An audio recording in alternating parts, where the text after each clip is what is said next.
Good morning, good afternoon, good evening, wherever you are in the world. Welcome to Meet Menaca, episode 40. Before introducing our esteemed speaker today, let us observe 1 minute silence for those who have lost their lives, lost loved ones, and battling with the pandemic and its devastating effects all around the world, but especially to people in India and Asia who are suffering so much more. So please start observing 1 minute silence for us.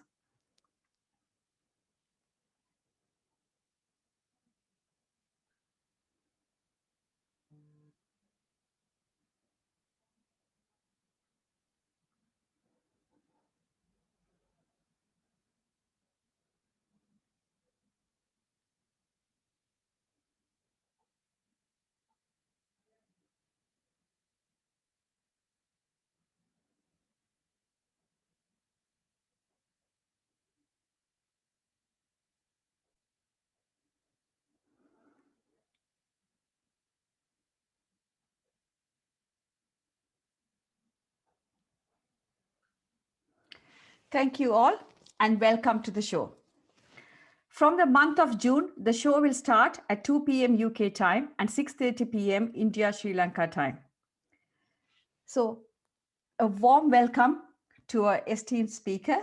This week, we are having Dr. Venkita S. Suresh, MD of 7 hospitals, to share his wisdom how to manage COVID pandemic in India and help address the loss of lives and suffering in India due to pandemic. Dr. Venkita Suresh is a group medical director of Kaveri Hospitals, Tamil Nadu and Bangalore. Out of the 7 tertiary care hospitals, 5 of which are referral hospitals for COVID.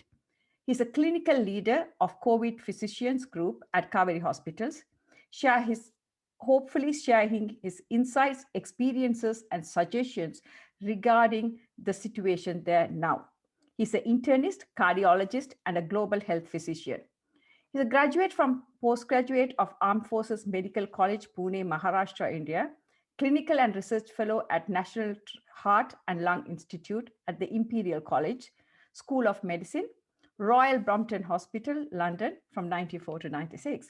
He also served the Armed Forces Medical Services of India and Oman as a colonel, led major national and international medical institutions with charters Oman, Haiti, British Overseas Territories, Congo, Nigeria, and Papua New Guinea.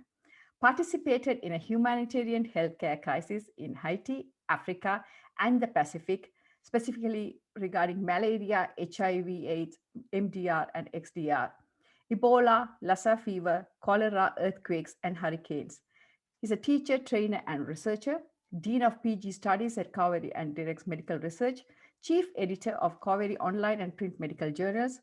His hobbies are writing stories, novellas, plays, and screenplays. He's an actor, director, and producer of plays. He is a physical fitness enthusiast. So I am really humbled and honored to have him today as our guest speaker. And I don't think we could have had, to learn to share his insights from anyone better than who has so much of the wealth of experiences. Very warm welcome to you, Dr. Suresh. Thank you. Thank you very much. Very kind of you. Okay, it's a pleasure. So, as the health system is overwhelmed with demand and buckling, its community spirit, self help, and humanitarian support standing between life and death in India currently. But sadly, the demand seems to be outstripping supply, and the sick don't have the luxury of time right now. I have spoken to many of my friends and their families and known many people who have lost lives and who have lost loved ones. People are anxious, overwhelmed, and confused. As someone who is involved in the COVID crisis directly, where can people get reliable information, Dr. Suresh? Right. Thank you very much for your question, Menaca. So, I'm fundamentally a hospital doctor. All my life is spent beside patients' beds, taking care of them. I take care also my health workers, because for a doctor in this crisis, our important resource is the health worker. So we take very good care of our colleagues and health workers to make sure that we last the course. It's been a long course now. We began early last year when COVID arrived in India. So since about April of last year, we've been on this job. And a year has passed. So we learned a lot in the bargain. So fundamentally, hospitals can't do anything much except for the very, very sick people. It's a large population problem. People require help from day one. They must be able to prevent sickness. The best way is still to prevent COVID. So, as a doctor who understands patients and colleagues, the fundamentals are in COVID. Try and prevent COVID. The easiest thing is that to prevent COVID by following the basic three norms of wearing a mask, knowing where to wear a mask, how to wear a mask, how to take care of your mask is equally important. Number two is to practice social distancing so that the further you are away from the virus, the safer you are. And number three is hand sanitation. Now, these three are very simple, very economical, but very efficient and very effective. And even today, the safest way to stay free of COVID is to prevent catching COVID. It is possible. For example, in hospitals, we keep them all safe. In the last 1 year, not one of our 7,500 health workers have got sick, which means that even in a hospital environment, you can stay safe if you follow the fundamentals of prevention. So I request everyone in this world to prevent COVID. You can prevent it. Number two is protection. Health workers, frontline workers, care home staff, everyone who deals with people need protection, which could be PPE in our case, but in others, appropriate protection to avoid exposure, which means that you encounter a patient, you need not be infected. You can look after a sick one at home, look after your family, your neighbor, your friend, your patient, and still remain safe. Not one ICU worker of our hospital ever got sick. Not one ward staff ever got sick, which means that instead of taking care of very, very seriously ill patients, we did not get infected. We did not get sick. So you can be smart about COVID. You can prevent COVID. You can protect yourself. Spacing is very, very useful. The further away you are from another person who is talking at you, or coughing at you, or breathing at you, the safer you are. The bacteria, the virus is not that infective that it can be in the air and you can breathe that on a cold. A common cold can catch you unaware anywhere. COVID requires a prolonged contact. You must stay in contact with the person who is infective for at least 5 minutes, 10 minutes to be infected, to breathe that air. So you can put a space between you and that person. These things work very, very effectively. So that's my message to all of you, that please tell people first to avoid COVID, avoid infection. Third is of course vaccine. We'll come back to it later. So Sure. prevention, protection, vaccination are the three ways you can stay safe from COVID.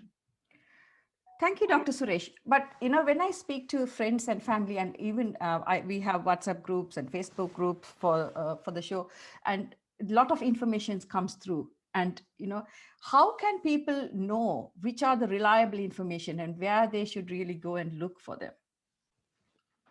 Today, fortunately, you do have information on the websites. You can choose what you want. WHO and CDC are the very best in the entire universe. They give you authentic information, and which they update constantly. So you needn't go to every possible site, every government site, every NGO site. WHO and CDC are authentic. Ministry of Health and Family Welfare of India, other countries they invariably they follow WHO or CDC, but the core source, most reliable, authentic is WHO and CDC. Sure. Thank you so much, Dr. Suresh, because there seems to be a lot of confusion around it. So thank you so much for that.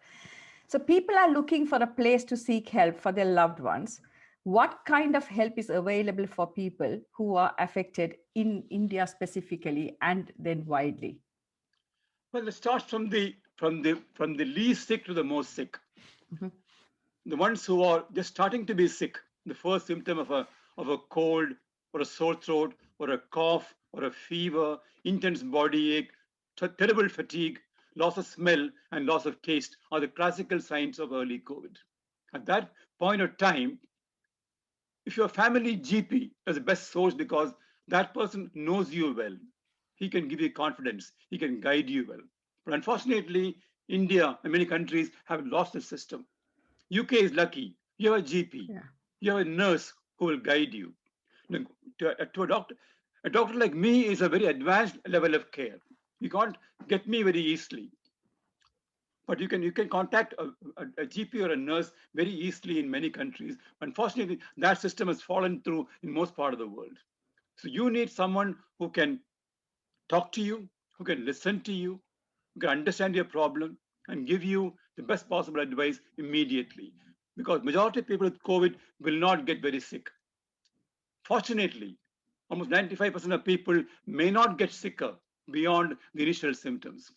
So you require reassurance, to be given confidence, to be given some important tips which can be given very easily by a GP or a nurse. The first level of interface you must have, but then that is today difficult to get because lines are jammed, doctors can't be found, you can't find a nurse, so people get panicky.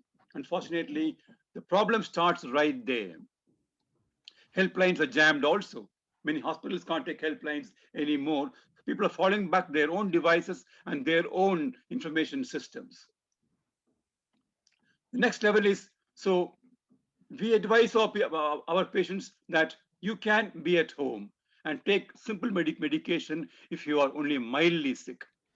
If you're moderately sick, yes, you are in the border zone. You may get sicker, you may get well. Then comes the severe and the critical category. They need hospital help. So we try and advise patients to understand what level they are in. Are they mild?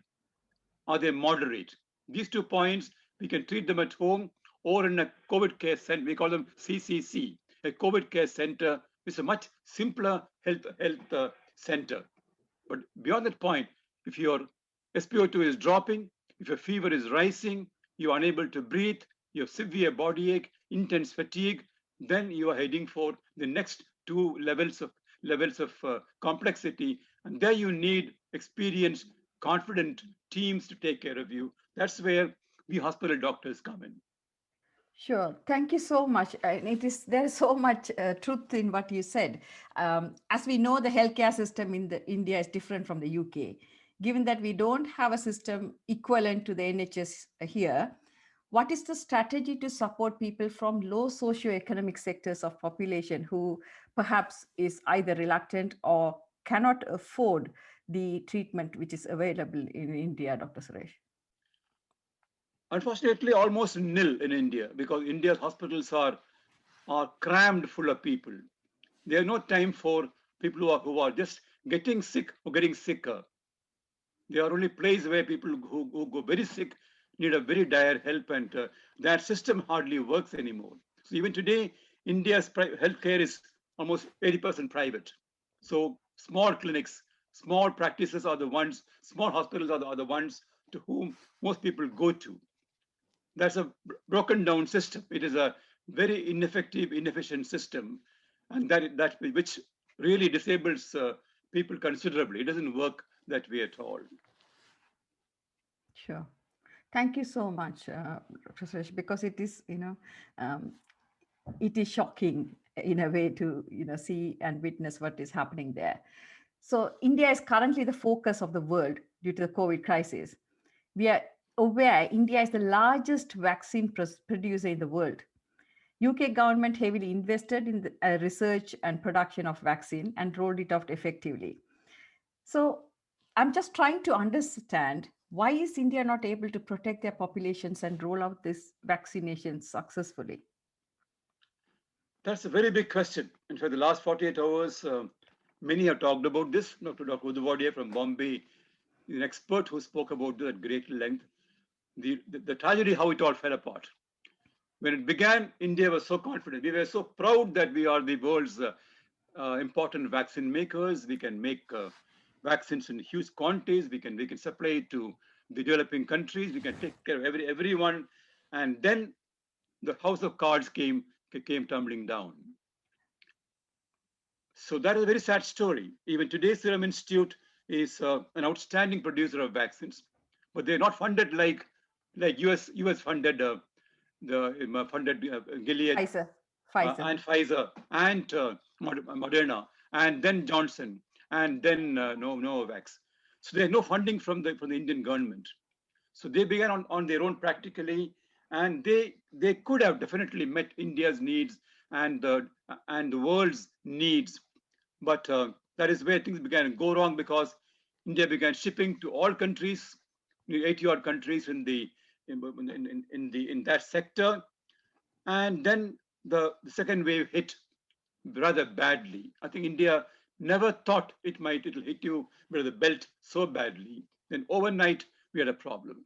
When vaccines began, we had plenty of vaccines. We had a tough time getting people to take vaccines. In Chennai, we opened vaccine centers in all our hospitals. We had coffee and tea waiting for them. We were all set to vaccinate them. People just didn't come in at all. They dribbled in. They thought COVID is over. For days and days, we were waiting with vaccines and no one came at all. Then COVID came back. And minute by minute, hour by hour, day by day, the numbers began to go up. Then panic struck everyone. Today, we have long queues. People are waiting. What is even worse, people get COVID while waiting for vaccination. In many Indian centers, we have thousands of people waiting in a long queue. People get infected while waiting for a vaccine. So I think we lost an opportunity there. Unfortunately, we are underestimating COVID. In fact, as a doctor, I feel that COVID came to teach us many things. We learned a lot from COVID. How things can go wrong, how things can go well. I mean, today we are learning from COVID every single day how to confront a pandemic, how to understand a strange virus, how to take care of our people. We're learning every single moment. I'm learning every single moment. Not a day will go before I read all research emerging on that day from any part of the world. So COVID is an educator for all of us. Sure. I mean, as you said, you are an expert and a clinician. So why do you think some variants become more potent than others, Dr. Suresh? See, all viruses are all the time mutating. And many of those are normal changes. They are harmless. But the viruses are again rather clever. When they find that they are unable to infect people, they change their infecting mechanism. So in the spike protein, you have few proteins, few amino acids, you change the sequence, you have a new spike protein. So viruses are well known to adapt continuously to infect more and more people. So some variants are not so important, and some are definitely of concern, and they can change the whole ball game. So India now has a virus with 3 important mutations, which are definitely more infective and more virulent. Sure. But not as simple as that. Fact remains that it's also because what we learned in the first wave, we forgot second wave. The first wave, we did follow prevention. We kept spacing. We did hand sanitation. We wore mask. Second wave, in the period in between, we forgot everything. We stopped. We didn't do any more spacing. We didn't wear mask at all. We didn't do any sanitation. So what we learned, we unlearned before COVID came back. So we can't blame variants alone. We have to blame that we forgot the lessons of preventing COVID. Sure. Thank you, Dr. Suresh. So, a coronavirus strain in the recent past, for the past couple of days at least, which has been detected in India, has been declared a variant of concern by Public Health England in the UK, as cases more than double in a single week. In your opinion, what do you think is the cause of concern? Right. No, the Indian variant seems to picked up 2 or 3, 3 variants which are in the world, all their vicious nature. It's a mixture of the British variant plus the New York and San Francisco, and possibly even Brazil, but not South Africa, unfortunately. So the Indian variant has got the adverse sides of at least three other variants. So these three things together has made this particular Indian triple, they call it a triple mutant, slightly more worrying. But fact remains, it's yet to be proved. We haven't yet clearly proved that these mutations are important. They are the reason why we have a problem. I don't think so. We still feel that is India's massive population, overcrowding, people living together. People of India, many are poor. They can't afford to practice spacing. They can't afford to wear a mask all the time. They have to live and work to earn their wages, support their families. So many people who simply cannot follow prevention, protection, and sanitation. And so one member of family gets ill. This time, the whole family gets ill, unlike last time. It's a combination of several factors, but yes, science and sociology both play a role. Sure.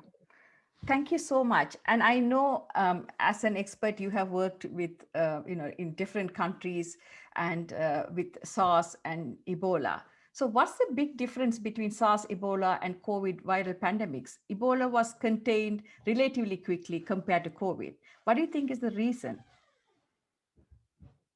In fact, each have a different reason. SARS-1 killed people so fast, it just simply couldn't, persist. Any virus that kills people extremely fast would die itself. So SARS-1 came like a whirlwind in Hong Kong, Vietnam, Bangkok, Laos, Cambodia.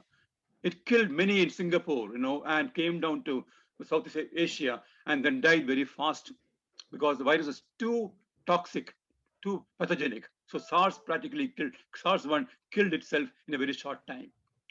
Ebola is a different ballgame. Ebola is a blood-borne virus, not like COVID. It's a respiratory virus. In Ebola, secretions, saliva, semen, blood, all were highly infective. And Ebola was a vicious disease. Ebola began in Congo first, 1972. Thereafter, never left Africa. Even today, Ebola is endemic in Congo. So Ebola in the West African epidemic was very vicious. Guyana, Liberia, Sierra Leone, Congo, Nigeria were all affected. Ebola is still a major problem. But in Africa, these conditions are very virulent, very vicious. People die very quickly. But African ecology is different from India and sociology. So Ebola in Africa is different vastly from COVID in India or elsewhere. Lassa is simple fever. So Ebola and COVID are two diametrically opposite viruses, two diametrically opposite pandemics. Sure. Thank you, Dr. Suresh. And, we have had the, known from news and from families and friends, the impact of COVID throughout India, specifically during, this time in the north of India. And I personally have friends and family in Bangalore. Would you say, is there any market difference between south of India and the north of India in the pandemic situation? It's always been there to a certain extent because in southern India, as you know, in general, the education levels are slightly higher. So it's easier to educate people to take appropriate measures to gain in prevention, protection, and other parameters. North India is still different from South compared to education and sociology. So that difference will always be there for some extent. And North again, see, when COVID began, it only hit the big cities. In fact, economists said density is destiny, which means the metros which are packed with people were vulnerable to Ebola. But today in India, the smaller towns, the villages have also become targets of Ebola. Sorry, of COVID. So COVID has moved from the metros of India to the smaller cities, smaller towns, and villages. North India is still very backward that way. I mean MP, Maharashtra, UP are all vast states with definite problems regarding healthcare. In fact, primary healthcare is even much worse in UP or MP or Maharashtra compared to Karnataka, Kerala, or Tamil Nadu or Andhra Pradesh. There's a vast difference in the quality of primary health care in these states. Sure. And pollution. Delhi's main problem is the massive pollution, it being one of the highest polluted cities in the world. It's a landlocked city and very massively polluted. Yes, I mean, definitely pollution because I was there in Delhi in 2019 and for the second time I was there. And, definitely pollution, I can definitely say, yes, it is a huge problem there. So, going on to the treatments, sometimes we heard that plasma of people who have recovered from COVID were asked to donate their blood to see if it could help others to build that immunity. Do you think it was helpful? That's a very important question because plasma was given 200 years ago, and the first Nobel Prize in medicine went to plasma against diphtheria. So it's a very old treatment, fundamentally very sound, because when you have no medicines for a disease, plasma is full of antibodies.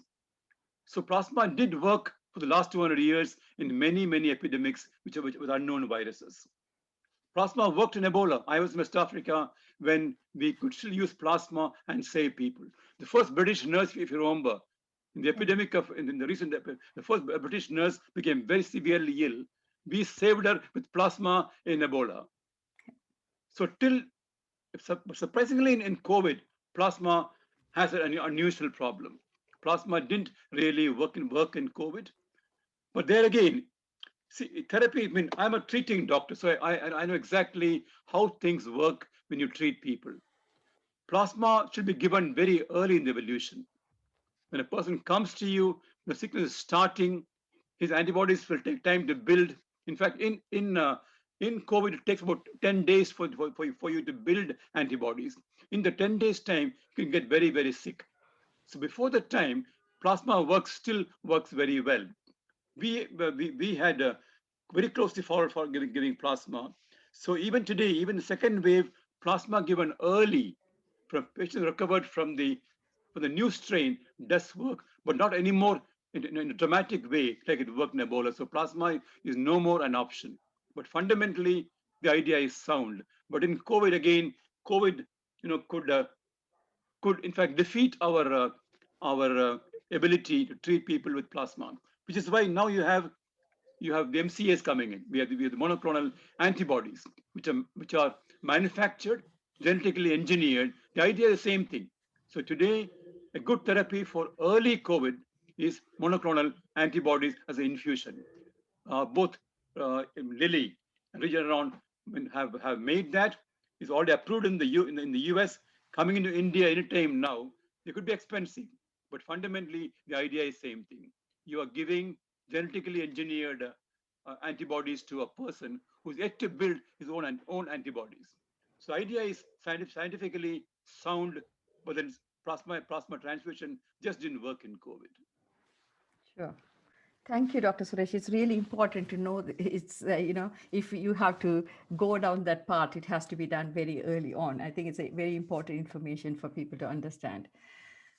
Going Every from drug, there, let me make it simpler. See, every drug is a tool.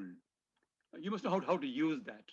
sure. So if you use them bluntly, they don't work at all, which is why as treating doctors, we know the plus and minus of each intervention, each drug. To the public, it's a magic bullet. To us, no. To me, it's a tool.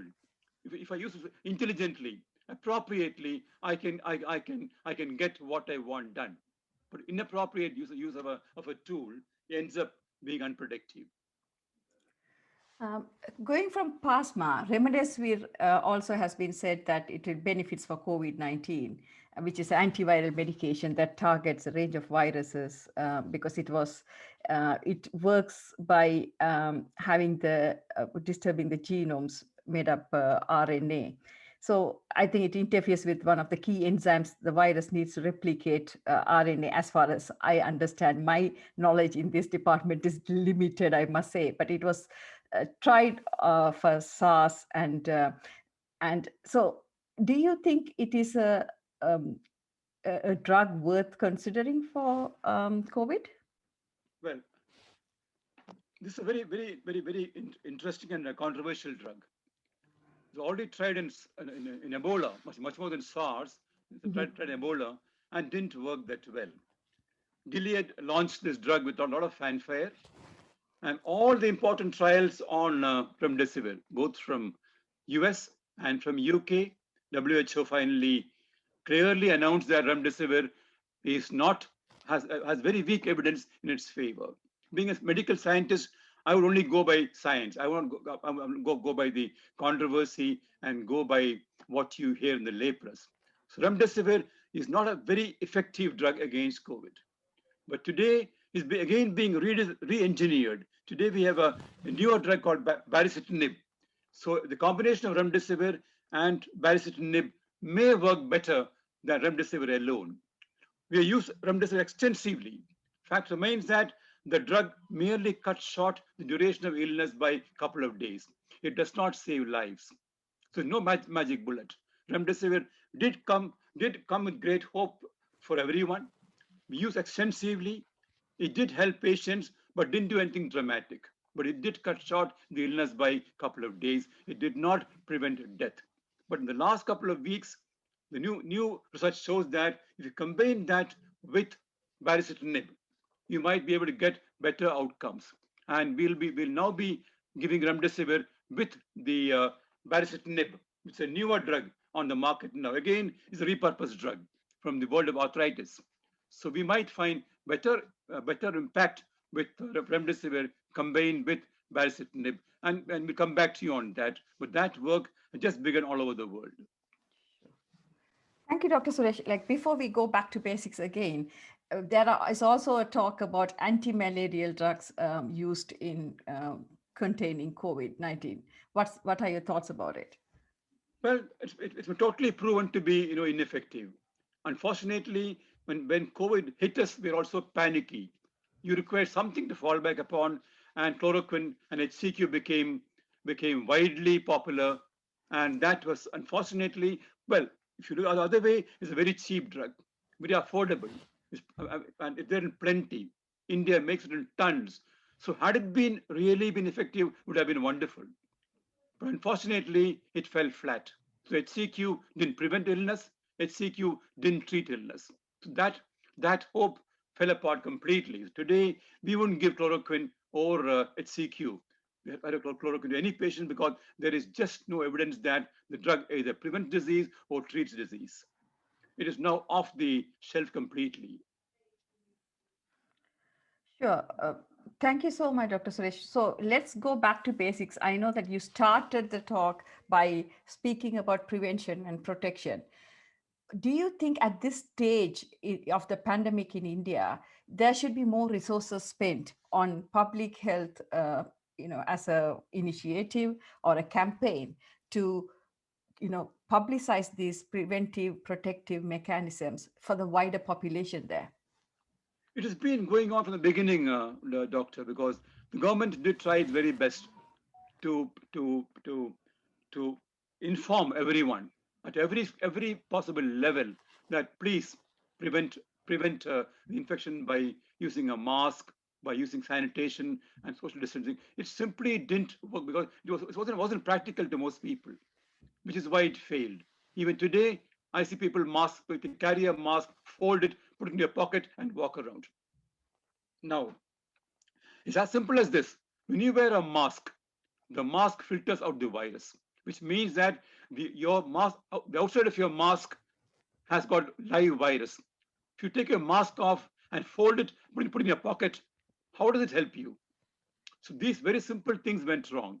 People didn't really understand what is a mask, how does it prevent infection, how does it filter, how do masks differ, and what care you must give to your own mask. See, when the mask was so inappropriately used, so underused, so badly used, it simply didn't work. So, so if only if they are properly understood and properly used, mask, social distancing, and sanitation will work. But they do work. I mean, I have really seen many people remaining safe by simply these three measures. But I would insist that we relearn that, we reuse that because they are economical, they are effective, they are omnipresent, and they avoid you expense, a huge worry, disease, and even death. So I would still say these three are not only now, even after we vaccinate the whole world. For the next year or so, we will still require to mask, social distance, and use sanitation. So they are there with you for a long time. Sure. Thank you so much, Dr. Suresh, because as a pioneer and you are have running MD of 7 hospitals, what do you think we can do? As you rightly said, we have to learn from this situation what we are in now, and try to prevent this going forward, because these pandemics might come again in different forms. So what are your thoughts, and what would your advice be for hospitals, the politicians, and people in general, to learn from this and put in place so that we are not in this position years later again? You asked a very important question, Menaca, and in fact, that's we must address that thought. Let me go the macro and micro level. Governments must realize that the next pandemic is on its way, just like the next bus comes along. If COVID goes away, the next one is coming, definitely. So we should be Sure. prepared for the next pandemic. And every pandemic starts. Today we know the spots in the world where a pandemic can start. Now, going back to Wuhan, public health would have definitely a simple measure. The day COVID began in Wuhan, when people knew that in the province of Wuhan, there are people with a strange pneumonia and dying of respiratory failure, if they are simply contained that area, public health begins there. Unknown disease in an area, you contain the infection. You lock down the particular area completely, treat them, look after them, but don't let the infection go out. That is the most important public health measure anywhere in the world that works. That didn't work because China lost 3 or 4 weeks by trying to hide it. So the endemic, the problem began right there in Wuhan. The government didn't agree with the doctors at Wuhan who said, we have a problem here. Exactly like Apollo 11 announced long back, we have a problem, Houston. So Wuhan, the doctors in Wuhan did tell China that they have a problem. But those 3 valuable weeks were lost in containing the disease right there in those 2 or 3 spots of Wuhan. And then from Wuhan, 200 flights fly out every day. The virus flew from Wuhan to other part of China, then the whole world. So even tomorrow, so today, the mechanism is this. There are world surveillance centers to monitor exactly what you said. The next pandemic, where is it brewing? Where is it starting? What pandemic it is? What is the organism? That's called global surveillance, and that is the step from where it begins. So if you want to prevent next pandemic, you require information, you require science, you require surveillance, you require knowledge, you require the ability to react to a disease by public health science and not by politics. You can't mix politics and science. Science is science, and politics is politics. So if you're unknown disease, contain it, study it, manage it, and keep other people safe. That is how you contain outbreaks, epidemics, and pandemics. The same principle holds good. So what we should learn from COVID is that the next pandemic is coming. We should know well beforehand the vulnerable spots in the world where that will begin.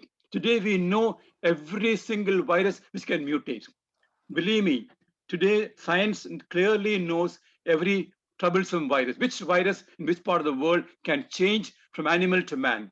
If you recall, every single epidemic, Ebola, SARS, and now COVID begin from animal to man. A virus moves over from animal ecology to a human ecology, and then you have a strange virus, your unknown virus, to which you have no protection.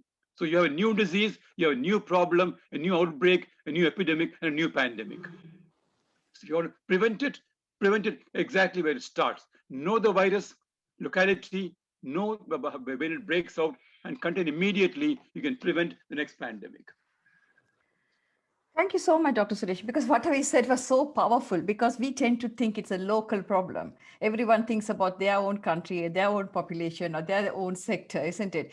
And this COVID for sure has taught us whatever happens in one population will become a global problem sooner or later, unless and until we, we face that head on and collaboratively with partnerships between the countries, between the populations, and between different sectors, come up with solutions, which wasn't unfortunately done in COVID to begin with. So that is obviously for scientists and sociologists and governments. As general people, like most of our audience, or like people like me, what can we do going forward to prevent these things from happening? Is there anything local measures we can do every single day, so that we are protecting ourselves, our loved ones, our families, but also we are protecting the entire population? Because I heard, and it was very powerful, I read it the other day, burned out people burn out the planet. And it was so powerful. So I think we all have a role to play, which we are learning now. Is there any advice you would give? Well, there is. See, we have animals, we have plants, we have animals, we have human beings. We live in different environment, different world. We should not be encroaching upon somebody else's land. When you encroach onto where animals live, you deprive them of their way of life, and then things begin to go wrong. So exotic animal meats where things began to go wrong. Bush meat began SARS, began Ebola, and began HIV/AIDS, and began COVID.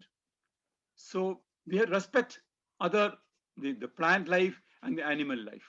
We have a right to live together. If we are too selfish, we want to occupy the world of animals, the world of plants, and that human beings should only have the pleasure of this earth, then we'll be disturbing the ecology of this world. So I think we should learn to live with animals and plants as a part of the general biome, and then we'll be in a far safer world. Sure. Thank you so Very, much. very lofty thought, but that's the truth behind the entire biology of it. Sure. I think it's like ecosystem can be Exactly. built up by having a symbiotic relationship, not destruct each other, isn't it? Exactly. Sure.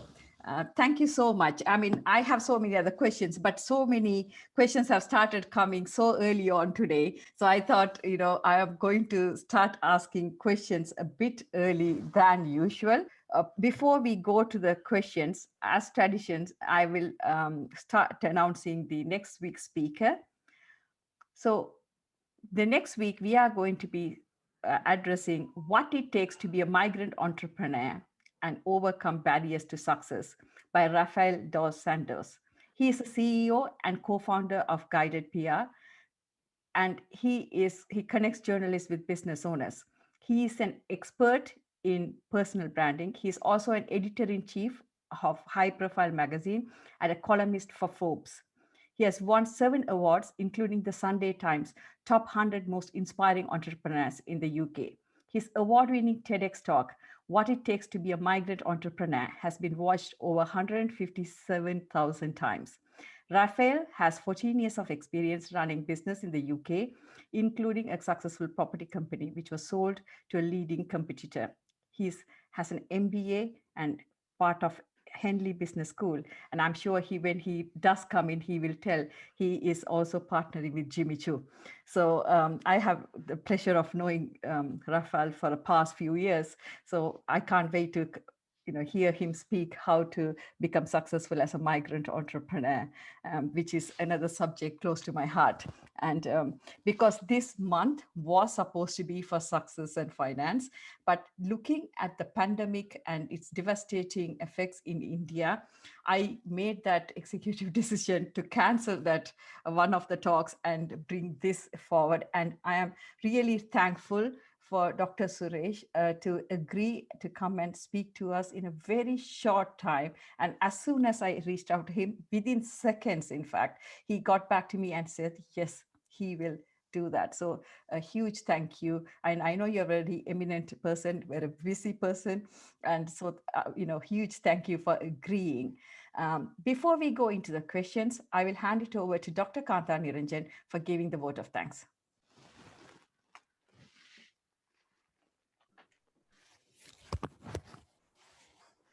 On behalf of Meet Menaca, I really have a great privilege and honor to Um, thank Dr. Venkit Suresh.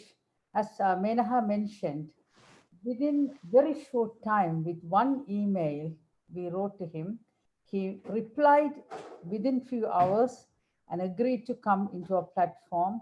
We really appreciate his commitment. And today, the knowledge he has shared is really inspiring and really great for us. I, being a hospital doctor like him, working, and during the time, India need about today about 500,000 intensive care unit beds. This is today's BMJ, and 350,000 medical staff in the next few weeks to deal with this pandemic, COVID pandemic. What your talk is about, protection, prevention, is very, very important. Still, it plays a major part of it. And I would allow, there are a lot of people with a lot of questions they want to answer. Hence, I will not take the time, but a great big thank you, Dr. Venkit Suresh, for you to be here today and for sharing your knowledge and information. Thank you very much. Welcome, Doctor. Thank you very much. Thank you, Kanta, for the beautiful words. And of course, we learned a lot today, and I really hope this information will be useful for many thousands of people who are, in the midst of pandemic in India. And Sri Lanka is catching up rapidly, and I know where my own parents live is under lockdown. So hopefully it will reach people who really it will make a difference. The first question to you by the audience, Dr. Suresh, is why EU is resistant in sharing the patent even though USA has agreed? Well, as a doctor, I know I would go. I agree. You don't need to answer this question. I know it is very politically, yeah. I mean, Unfortunately, the EU and the US problem began with Trump, and it'll take some time to restore normal relation. They're very good friends. They work together. Again, as you said, in global health, we must work together. We can't afford to have politics and regions, separating people. People are fundamentally same. Virus respect no borders. So it's important to realize that we should forget all these differences of geography and politics when it comes to public health and global health. sure. Thank you, Dr. Suresh. I think it was Maya Angelou. I'm not sure who said that we have more in common than the differences between people. So yes. Okay. Is there a permanent health impairment once someone gets COVID and get cured? Unfortunately, yes, the long COVID syndromes are a prolonged feeling of sickness. They're not permanent. They may not, I hope not. Human bodies resilient. It can get out of it. Then we do a complex phenomena of long COVID. It's definitely not infection at all. It's not COVID infection. It is the effective COVID in the body, perhaps disturbed immune systems, disturbed the ecology of the body. You do have a sense of being chronically ill without knowing what exactly is making you ill. You won't find a single. There again, you've got two different sets of problems. A number of people who get COVID and become very, very sick and already have chronic illnesses like diabetes, hypertension, cancer, COPD, heart disease. So they all get worse during COVID. So you one set of people who already have a chronic medical illness who get worse with COVID. They will take months to come back to normality. We help them. We hospitals have got clinics to help people who have become much worse after COVID in all their chronic sickness. But there are people who have no chronic illness, and yet healthy doctors, nurses, young people, women, men, children who do have a perplexing feeling of being unwell for weeks and months. I hope not years. So we're working on that. There's good research happening there, especially in UK. I think you are leading the long COVID research in this country, in the world, and we'll have more answers. But definitely with counseling, with support, with understanding, and with appropriate medical treatment where required, they will recover. I'm very sure there's no more infective. not an ongoing infective process or a disease process. It's a damage control. You have been damaged and you get back to normality. But the problem is real, especially in the UK. In India, I think people haven't thought of long COVID. I asked many people. People in India very rarely come and tell me, Doctor, yes, we have a problem after COVID. They may say, my diabetes, my heart disease, my cancer, my asthma got worse, but not long COVID, as we just describe it here in the UK and Europe and in the US. We don't yet see it in India in substantial numbers, but we are looking out for it. Sure, thank you so much. I think this is my one of the questions I decided to skip because there were so many questions coming through. But in the subject, as a resilience coach or leadership trainer, I'm very interested in how the brain works. And brain fog has been one of the things which has been hugely discussed about as a aftermath of COVID. What are your thoughts about it, Dr. Suresh? Unfortunately, the central nervous system does get severely hit by COVID. We have seen that the brain, the heart, the kidney, the liver, the pancreas, every system gets very badly hit. And they recover either completely or partially or not at all for quite some time. So brain fog is a part of that insult on central nervous system. The brain does get hit quite badly in COVID. So it is partially, you can say, objective, partially disease, and partially its consequences. So there is pathology behind it, but we haven't yet could pinpoint what exactly is wrong. But it requires that support and understanding and observation for quite some time to sort these things out. But yes, every part of the body gets damaged by COVID. For example, pancreas. It's a remote organ. We have seen severe inflammation of pancreas causing even death. We've seen thrombosis all over the body. I mean, clotting in the heart, the brain, the kidneys, the intestinal vessels, in the legs, even the eyes, in the retina, we have seen thrombosis. So the damage that COVID does is immeasurable, is vast. Yes, we are still learning. This one single disease taught us doctors all over again. We relearned medicine after confronting COVID. So we're all learning extremely fast as what things have gone wrong in COVID. It's been a huge challenge to the entire medical sciences. Sure. Thank you, Dr. Suresh. The next question from the audience is, does COVID affect the unborn? What precautions a pregnant woman should take? Well, today's paper I saw, fetus, I mean, even the fetus can have the MIS syndrome, today morning's research. So yes, after all, luckily COVID is not really a blood-borne infection. It's fundamentally an infection which stops at the epithelium. But the fetus can also be affected, and a child can be born, infected. But we are yet to see the dimensions. Pregnancy and COVID remains a rather puzzling enigma. We have delivered women very safely. We had many women coming to us in COVID, febrile, very sick, and in labor. We delivered them safely. Mother and child are doing well. But we are aware that yes, COVID can cause the multisystemic inflammation in a fetus also, or in a newborn. But again, in India, fortunately, we haven't seen pediatric COVID that badly, and the other part of the world. So we are still overwhelmed by adult COVID. Not in adolescent COVID, adult COVID, elderly COVID, yes, a huge problem. We haven't yet really had a big problem with pediatric COVID or unborn COVID. But yes, definitely, even a fetus can be affected by COVID. But COVID is not systemic. COVID is not a blood-borne disease, so it's a very complex autoimmune or immune-related problem in the fetus. But it can damage the fetus also, but then it's not yet a huge problem. Sure. Thank you, Dr. Suresh. The next question for you is, okay, with Ramadan and fasting, is there any impact of COVID affected people? See, medically, medically, no, I won't think so at all. Because there's no particular reason why fasting throughout the day should make a difference to COVID at all. But then there again, social spacing, people getting together, spending hours. If there's a crowd, there's also a virus present. That's the fundamental thing. Wherever a crowd is there, there's also a virus. So people shouldn't get together.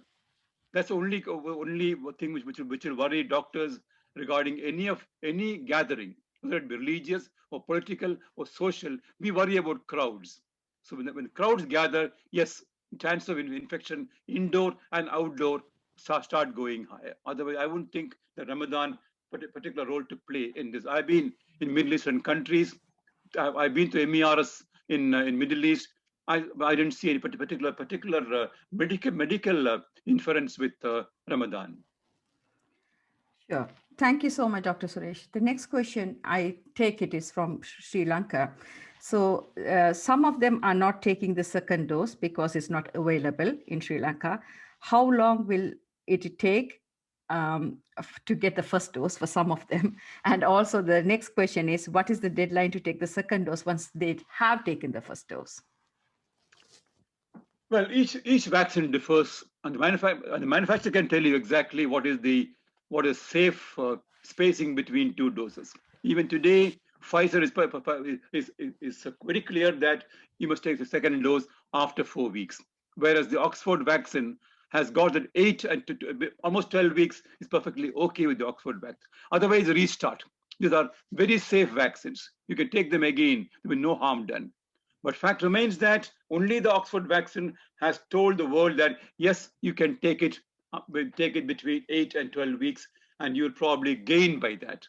It's been proven by studies. Otherwise, Moderna, Pfizer, even Covaxin of India, they still stick to a 4 weeks gap between the two vaccines. But if you take a third vaccine or a fourth vaccine, the sky will not fall. Fundamentally, they are quite safe. Despite what you heard, vaccines are safe. Sure. Thank you, Dr. Suresh. And going from there, this is a personal question from me, because I know that India was planning to share some vaccines to Sri Lanka. And of course, given the condition what India is in right now, which it seems more and more unlikely to happen. So what are your thoughts about it? Because I know for sure Sri Lanka is struggling without the vaccinations, even though people do want to, particularly who are not in the capital of Sri Lanka. So what are your thoughts about it? I don't see a problem there because massive funding would definitely help Serum Institute to produce a vaccine. In fact, that is where US did a smart thing. When Trump administration, though the much maligned, they are the ones who funded the two companies, Moderna and Pfizer, just in time for them to make the vaccines in quantity. So even now, good funding of Serum Institute and Bharat Labs will bring back the labs in line. But that time was lost. Valuable time was lost. But I'm sure that these companies are very competent. They can scale up provided they have appropriate funding inputs. They can look after the world. Definitely, I don't see any reason to worry about that. So I think after initial hesitation and delay, I think the funding is coming into for Serum Institute and for Bharat Labs to produce both the vaccine. But the world needs lots of vaccines. So I'm sure they will come from many countries, Russia, China, and the many newer vaccines coming, which are cheaper. In fact, the best thing regarding COVID is vaccine research. Sure. The world managed to produce vaccines in extremely short time, and there are new vaccines coming, which are cheaper, which are faster in production, and equally effective. So there's good news on the vaccine front. The world will have enough vaccines in the next few weeks and months as they evolve. Sure. Thank you, Dr. Suresh. We have so many more questions to ask, but we are going to come off the Facebook and then we will continue to ask the questions. So people who are on Zoom, please hold on and then we will come back to the questions. So for people who are watching us from Facebook, it's that time of the day to say goodbye. So next week, we will be meeting in the same place, same time, what it takes to be a migrant entrepreneur and overcoming barriers to success with Rafael dos Santos. A request from us, if you like the content and the contribution we are making widely to overall empowerment, please support us by subscribing to our channel. Until we meet you next time, same day, same time, same place, stay safe, be happy, and keep smiling. And for people who are in India, lots and lots of love and prayers from all of us. Goodbye for now.